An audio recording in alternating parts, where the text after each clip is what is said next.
السلام علیکم ورحمۃ اللہ وبرکاتہ۔ آپ دیکھ رہے ہیں ہمارا یوٹیوب چینل ہوا الشافی۔ اگر آپ نے ابھی تک ہمارے چینل کو لائک اور سبسکرائب نہیں کیا تو کائنڈلی اس کو لائک اور سبسکرائب کر دیں، اور ساتھ میں بیل آئیکن کو دبانا مت بھولیے گا تاکہ ہماری ہر نئی آنے والی ویڈیو کا نوٹیفیکیشن آپ کو ملتا رہے اور آپ ہمارے ساتھ جڑے رہیں۔ آج میں حاضر ہوا ہوں ایک نئی ویڈیو کے ساتھ، جس میں آپ کو منہ کے چھالوں کے علاج کے بارے میں بتاؤں گا۔ آج میں آپ کے ساتھ چند ٹوٹکے شیئر کروں گا جس سے آپ کو انشاءاللہ بہت فائدہ ہوگا۔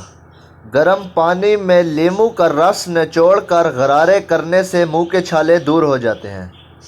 جن افراد کو منہ میں چھالے بار بار ہوتے ہوں، ان کو چاہیے کہ ٹماٹر کا استعمال زیادہ سے زیادہ کریں، فائدہ ہوگا انشاءاللہ۔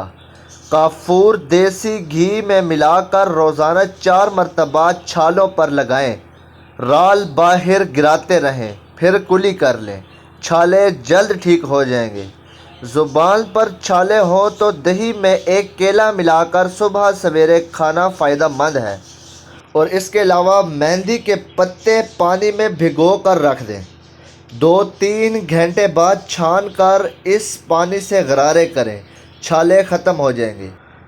آپ ان ٹوٹکوں پر عمل کریں، انشاءاللہ اللہ آپ کو صحت عطا فرمائے گا۔ ملتے ہیں اگلی ویڈیو میں، اپنا خیال رکھیے گا، اللہ نگہبان۔ اگر آپ نے ہمارے چینل کو لائک اور سبسکرائب نہیں کیا تو برائے مہربانی لائک اور سبسکرائب کر دیں۔